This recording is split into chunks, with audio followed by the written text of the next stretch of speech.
What's going on, everybody, and welcome back to Comic Breakdown. In this video, we are jumping into Venom issue number 12. And I'm not gonna lie, this is probably my favorite Marvel comic to come out this week, because we're finally learning out the truth about Dylan Brock. Learning what makes him so unique, what makes him so special. We have known this for a while, but we have never really got a definitive answer on why that is. But finally, we are learning exactly what is going on with him, and I promise you, it is not a comic you want to miss. This is going to change up the entire landscape of symbiotes. So make sure you guys are subscribed to the channel, make sure you like this video, and with that being said, let's dive into this breakdown. Alright guys, so as we dive into issue number 12, Dylan Brock finds himself inside of Venom, with Venom not sure what to do. Dylan's body was laying broken and bruised, not having enough time to fix him up. He took Dylan Brock's consciousness and brought it into himself. That is where we are picking up with Dylan Brock inside of Venom, battling what is known as the Keeper. This is a memory of Eddie Brock. He is the protector of the cage inside of Venom. And for Dylan Brock to be able to escape, he has to defeat the Keeper. Now, of course, Dylan, he doesn't want anything to do with this.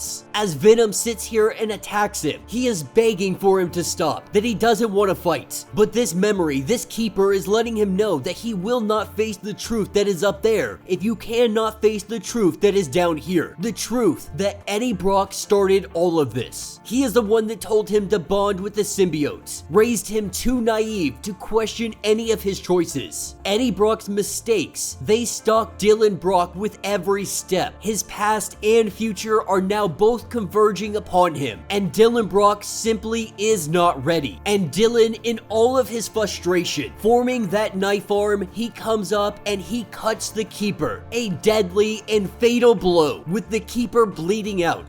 Dylan sobbing, asking why. Why did you make me do this? That is not truly the question that Dylan wants answered. The question that he wants answered is, why did you leave? Before all of this, when you got your powers, you knew what you were becoming. Why didn't you stay? Why wasn't I important enough for you to stick around? But this version of Eddie Brock, the Keeper, doesn't have the answers that he is looking for. After all, this is only a memory of his father. But one thing he can tell him is sometimes the only answer you get are the ones that you figure out yourself. But that path begins by stepping out of the shadows. That we must all overcome our fathers, one way or another. Telling him that maybe Eddie Brock leaving, it has nothing to do with you. Maybe Eddie Brock is the one who truly needs saving. And this is a huge emotional moment, because this entire time Dylan has been asking, why aren't you here, Dad? Why aren't you with me? Why aren't you protecting me? The truth is, Eddie Brock is a mess. He has always been a mess. Even now, as the King in Black, he is still a mess. And it should never fall on the child, the burden of saving his father. But that's really what is happening here. This is what the Keeper is letting him know, that this isn't all about you. In theory, it truly should be about you. But your father is such a fool, he is such a mess, that him leaving, it has nothing to do with you or his importance about you or to you. Your father needs saving more than anybody right now. This is where we see the symbiote that was on the Keeper. It wraps around Dylan Brock. This is the form that Venom and Dylan take together. The red spider on his chest, all of the chains, letting him know that when he goes up there, not to be afraid. It knows now that it is the Keeper, that Dylan Brock, he is Venom, saying that he will get out of here. He will learn the truth, and then he is coming to save his father. That is what takes us over to the Life Foundation Medical Center hub. We have the Life Foundation soldiers who are escorting Dylan Brock to a secure location. This is nothing more than his body. His consciousness no longer in there because it is inside of Venom. But even with all of that going on, there is still somebody out there that can save the day. That, of course, is Sleeper. Activating the Sleeper agent, he has come in to kick some butt. As the soldiers use fire, they use everything they have to try and take them down. They are wrestling with the wrong symbiotes, immediately being able to put out all of their fire, letting them know that after everything that you guys have tried, you're still trying to use flamethrowers on me, with our boy coming in with one of these nanomaterial spear tips, trying to use the spear against him. This is something else that we have him just laughing off, that you tried flamethrowers, now you're gonna try a spear. The truth is, they caught Sleeper once, and they think they know that